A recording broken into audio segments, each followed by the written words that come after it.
அப்புறம் என்ன, மைக்க பிடிச்சாச்சு, வெடியை கொளுத்தி போட்டுருவோமா? தமிழக மக்கள் கண்ணீர் வடிச்சாங்க. இன்னைக்கு இந்த கண்ணீரை துடைக்க ஆரம்பிச்ச இயக்கம் தான் தமிழக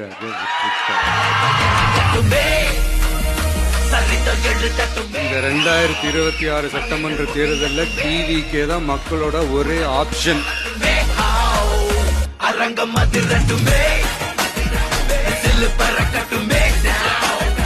விசில்ல ஊதுற ஊதுல இந்த தீய சக்தியும் இந்த ஊழல் சக்தியும் தெரிச்சு ஓடணும்.